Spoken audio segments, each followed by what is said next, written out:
right, today we're reviewing Fredrik Backman's Beartown.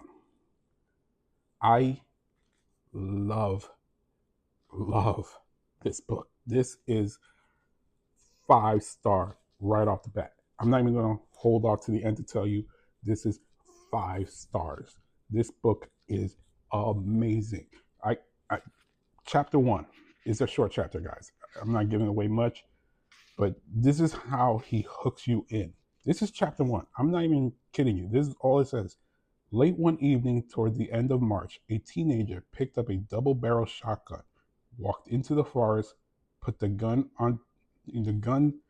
to someone else's forehead, and pulled the trigger. This is the story of how we got there. Holy shit, dude. I could not put this book down. This book, not only did I not be able to put this book down, me and my wife, every once in a while, will pick a book every couple months that we both have to read together. And she'll pick a book that she likes, like her type of book. And then I'll pick a book that I like. This is the book I picked. My wife's more into, what do you call it? Like fantasy, adventure type books, like Aragon, but with more romance and stuff like that. I don't know what you consider that, like fantasy romance. I don't know, something like that. But this is the one I picked. This is God tier.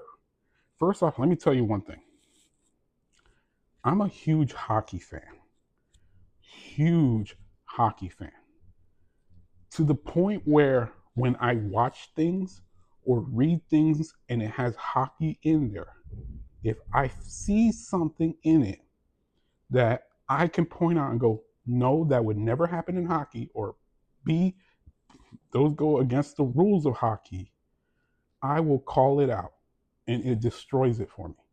For instance, I'm the kid who watched the Mighty Ducks growing up and was like, the flying V at the end of the movie, I was like, that wouldn't happen in hockey, because all it would take to break up the flying V is one big hockey player hitting the first guy in the V.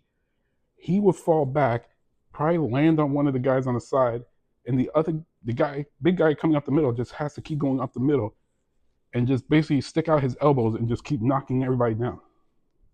And I think they learned that because in the second movie, I think that's exactly what happened. So I was the guy that was explaining that to people, and people going like, dude, you're such a dick. It was a fucking movie. But that's how I am. I love hockey. Hockey's my favorite sport of all time. So when I first picked up this book, I was like, I don't know. Because I love Fredrik Backman. I read The Man Called Ove, I think it's called. And that book moved me to tears. And I don't cry through books. That book had me crying. This book was so good too. And I was like, oh my God, please don't mess up the hockey. Don't mess up the hockey. And it doesn't. It doesn't. It is spot on. It is spot on.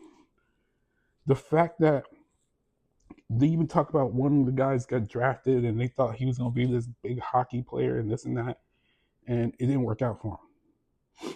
And they explain all the injuries and this and that. And it's like, yes, that happens in hockey. Just because you're drafted high in hockey doesn't mean you're going to be this great, phenomenal player. It's not like basketball where you get drafted number one, or football, you get drafted number one, you have all these high expectations. A lot of the great hockey players, they were drafted in like the 10th round or something like that. They're like the 80th pick in their draft, and they're like amazing. Pasternak from Boston was like the 66th pick, I think, or something like that. A lot of times the first pick doesn't work out. It's just how it is.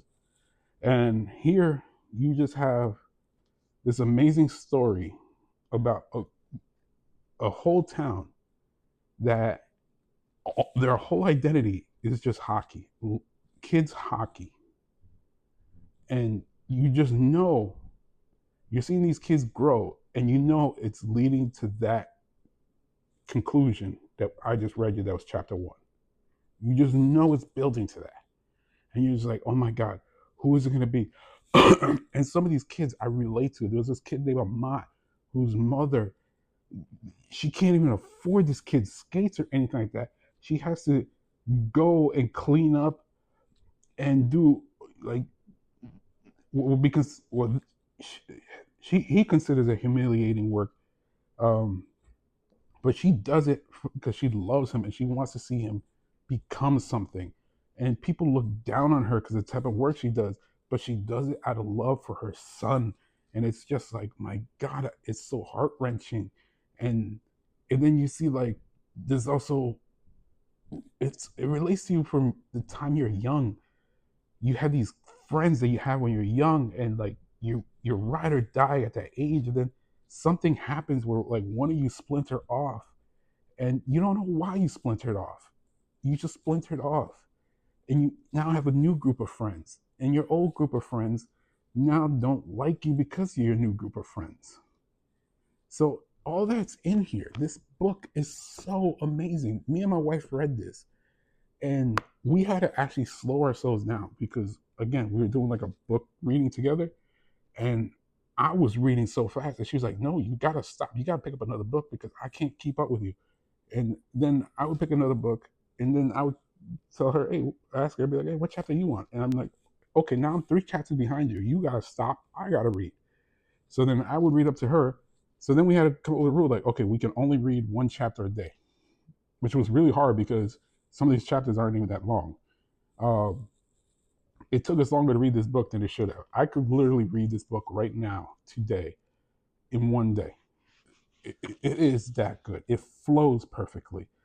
Bachman is a master of words. Like 400, it's about 400 pages, and it flows. It's just beautiful. I will never let this book go. This book is God tier. This is 5-star God tier level. I recommend this book any day of the year. Fredrik Backman Beartown. Read it.